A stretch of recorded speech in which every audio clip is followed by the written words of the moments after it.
एक तो क्या है, सब जगह सिंगल मंदिर होता है, दूसरा पंचायतन होता है। पंचायतन मंदिर एक बीच में बड़ा मंदिर, 4 कोने पे 4 और मंदिर, उसको पंचायतन के तो 5 हो गए ना।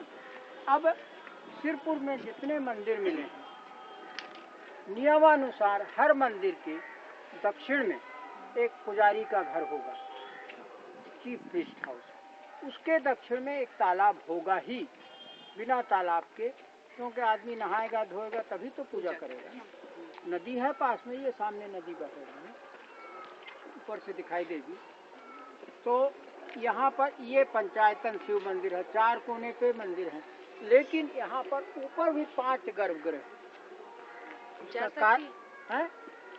जाएंगे ना, ऊपर जाएंगे। गर्भगृह, हाँ गर्भगृह। ये पुजारी का घर है दक्षिण में। हाँ, और उसके पीछे दक्षिण में तालाब है, और ये प्रवेश द्वार है जिसको तोरण द्वार कहते हैं। तो इतिहासकारों के अनुसार सिरपुर खुदाई होने के पहले ये धारणा थी कि फोर्टिफाइड टेम्पल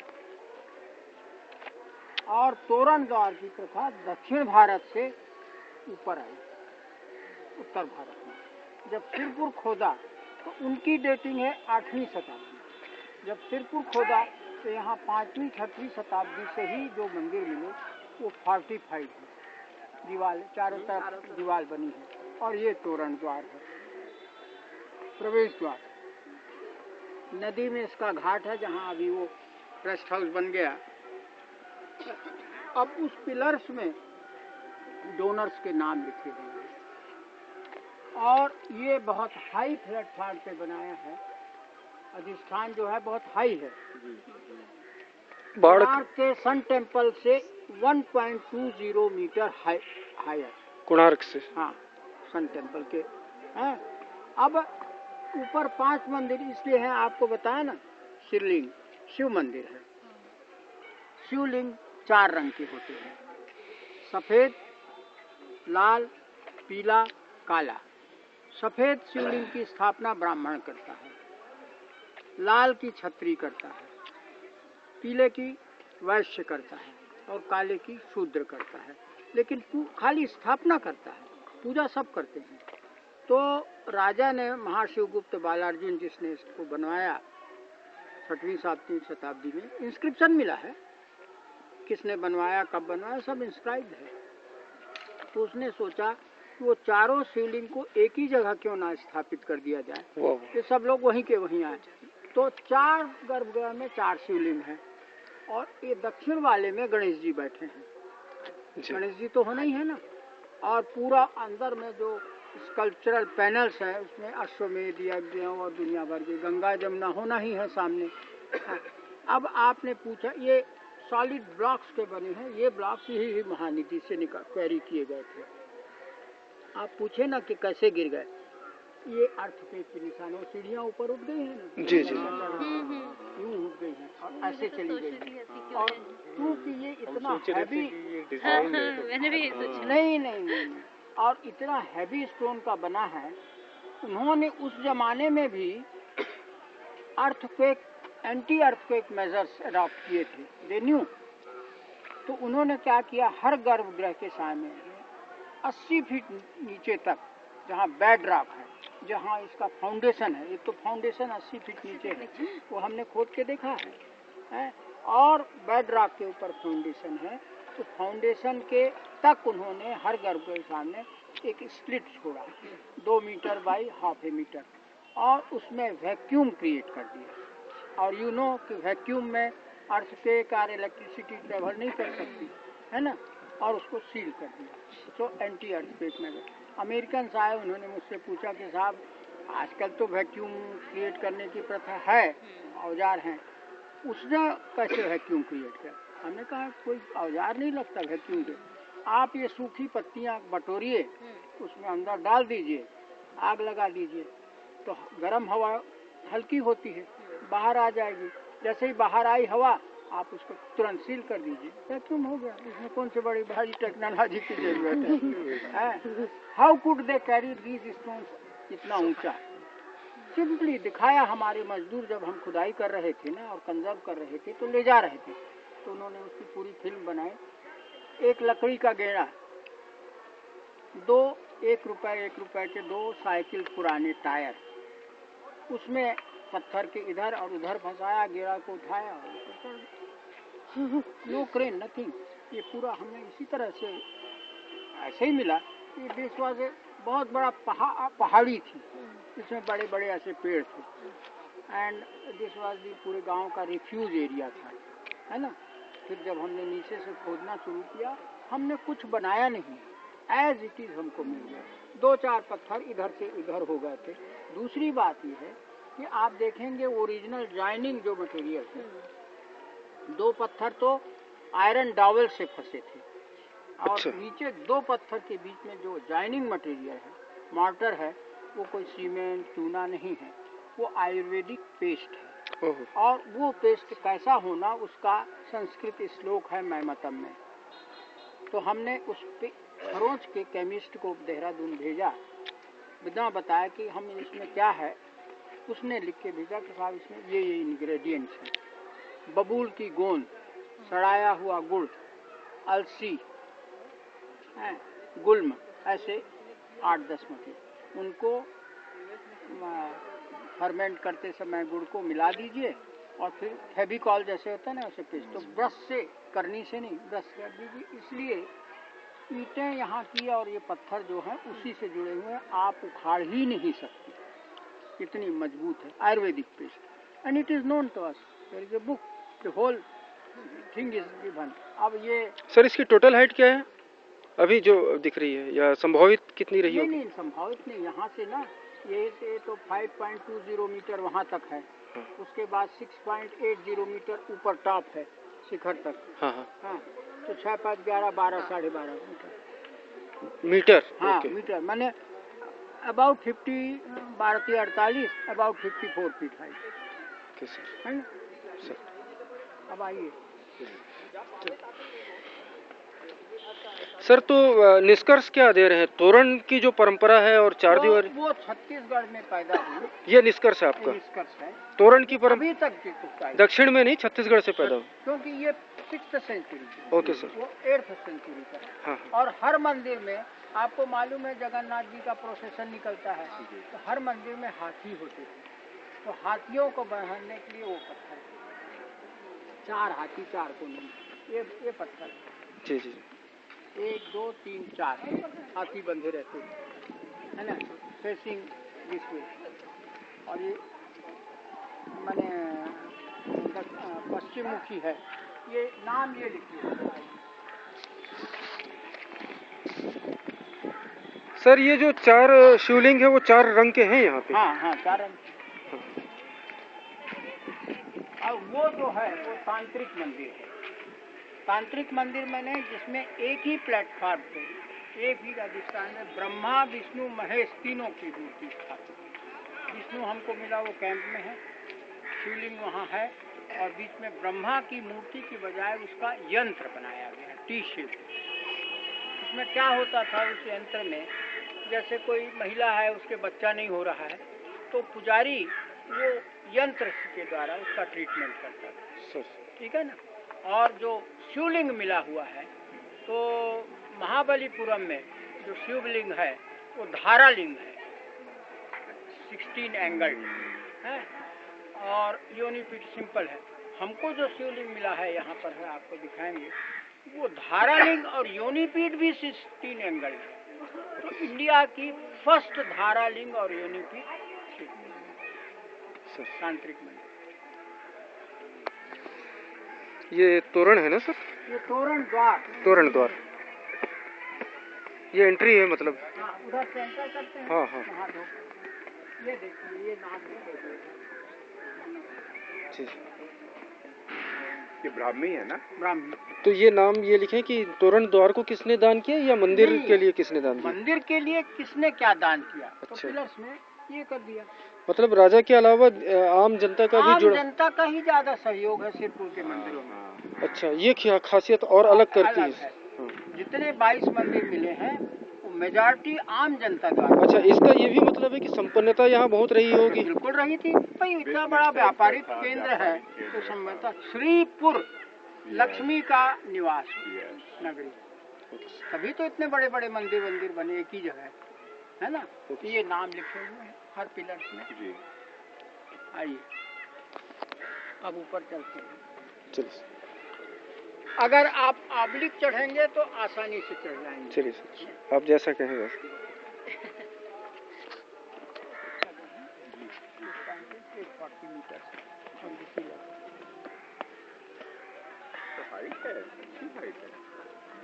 नहीं हमको जरूरत नहीं, वो उसको दे दो यार, उसको दे दो। मैं टोपी नहीं लगाता, मैं तो देह में टोपी नहीं लगाता।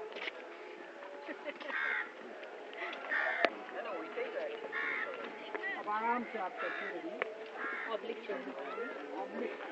ये भूकंप के प्रमाण वास्तव में ऑब्लिक से क्या होता है कि कम हो जाता है।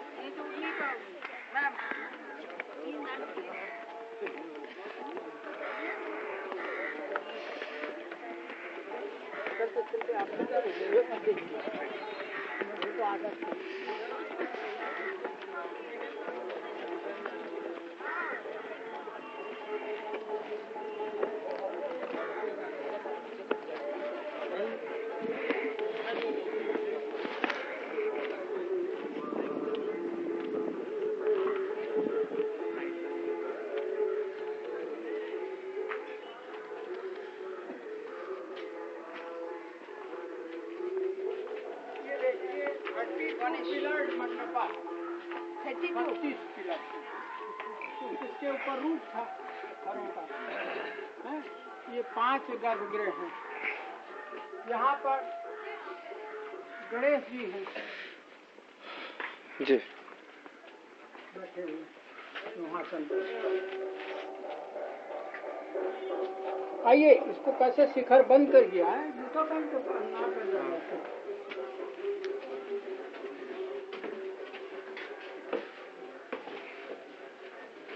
ऐसे ऐसे करके बंद कर दिया गया है शिखर को। ये यंत्र है क्या सर? ये जिस तरह से जो पैटर्न है वो पैटर्न नहीं, क्लोज करने के लिए। अच्छा अच्छा। दूसरे में देखिए आई वहाँ लाइट है।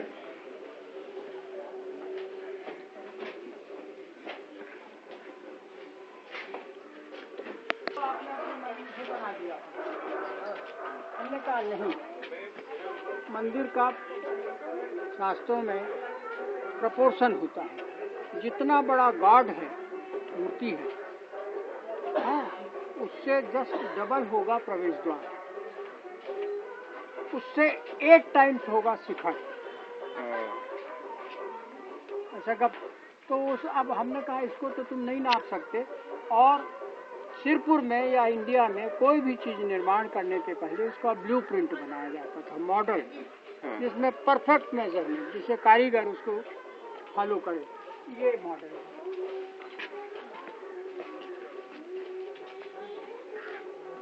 ये देखिए, ये मंदिर का मॉडल बना हुआ, शिवलिंग रखा है ना। ये प्रवेश द्वार है। ये दोनों तरफ ये शिखर है। हमने उसको स्केल पकड़ाया, अब इसको नापो। जी। प्रोपोर्शन गड़बड़ नहीं होगा, इसलिए गिरता नहीं है। ये peacock couple dancing population 1 2 peacock. अब ये शिव जी हैं, शिव जी जटाजूट वाले, चारों तरफ शिव जी अंकित है ना। ये उनके नंदी है सामने, डूब गया। अब ये है यमुना, है क्योंकि ये कछुए पे बैठी है, खड़ी है। यमुना होना गंगा तो मगर पे खड़ी है। ये थोड़ी बड़ी है। हाँ, ये थोड़ी छोटी है ना।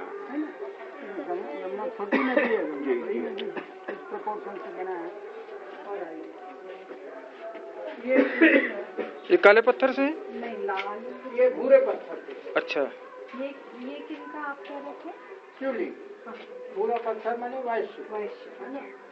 अच्छा, इसमें ये पूरा अश्वमेध यज्ञ अंकित है। जी जी। है ना, घोड़े को पकड़े हुए हैं जी वशिष्ठ विश्वामित्र, और ये मना रहे हैं कि भाई छोड़ दो उसको। ये है, ये समझा रहे हैं दोनों बच्चों को। ये संरचना ऐसी ही मिली सर यहीं पर? बिल्कुल ऐसे ही मिली है। पत्थर थोड़ा सा अलग है क्या इसका? तो क्या हो गया? अच्छा। ये तो इसके लिए तो लाइम स्टोन होना है ना। हाँ हाँ। इसमें मूर्ति ज्यादा अच्छी बन सकती, इसमें नहीं बन सकती। जी सर। तो उसके हिसाब से ये लिंटल स्टोन है, एक ही सिंपल। हाँ सर। तो ये पैनल है। जी sir. This panel I produce Lucknow bank of Allahabad. हाँ, कल जो बात हो रही थी। हाँ कि भैया देखो, आज का नहीं है राम जी को। हाँ, लोग सदियों से जानते हैं। हाँ, और ये पैनल है, कोई किदंती नहीं है। जी। As per now latest astrological calculation, Ram was born in 5551 BC, and this is Dandakaranya. यहाँ से ट्रेवल किया था। यह एस्ट्रोलॉजिकल कि जिस दिन रामनवमी को ये सारे ग्रह वहाँ पर थे, वो कैलकुलेशन करके साइंटिस्ट ने निकाला कि दिस इज दिस। उसमें डिसबिलीव करने का क्या है? तो रामभूमि में ऐसे पैनल्स मिले थे? मिले हैं ना, पिलर भी मिला है। मंदिरों के पिलर भी, ये ग्रेनाइट पिलर्स मिले हैं। उसमें उमा महेश्वर की मूर्तियां हैं। हाँ, तो फिर वो अलग बात है। No absolutely no. I gave witness for 21 days and finally proved the tiny questions. Was there a temple? Was there a temple? If yes, was it demolished? And third, was it the birthplace of Ram? All these 84 pillars में मूर्तियाँ लगी हुई हैं, तो मंदिर था। ये दीवारें हैं उसकी, जिसको तोड़ करके बाबर के सिपह सालार में मीर बकी ने 5 दिन था तोड़ा और उसी मलबे से मस्जिद बनाया। क्योंकि जो ब्रिक हैं उसकी साइज मस्जिद में लगी है ब्रिक उसी की साइज की है। एंड मस्जिद में एक भी फुल ब्रिक नहीं लगी। दूसरा ये है कि मस्जिद का कोई फाउंडेशन नहीं, मंदिर के ही फाउंडेशन पे बना दिया गया। ठीक है ना।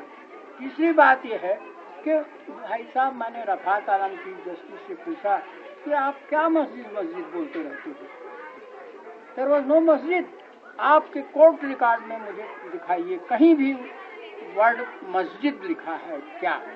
ये ऑर्डर दी रजिस्ट्रार 2 दिन लिया, उसने खोजा नहीं, साफ नहीं लिखा। उसमें तो डिस्प्यूटेड स्ट्रक्चर लिखा।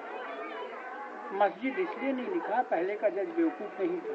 Because it was never a mosque, no नमाज वॉज एवर ऑफर्ड। क्यों? आप बताइए, आप मुसलमान हैं कि मस्जिद क्या होती है? उसने कहा साहब 3 गुंबद होते हैं, बीच का गुंबद बड़ा होता है, 4 मीनारेट होते हैं, एक वजू टैंक होता है। इस स्ट्रक्चर में गुंबद के अलावा मीनारेट थे क्या? वजू टैंक था।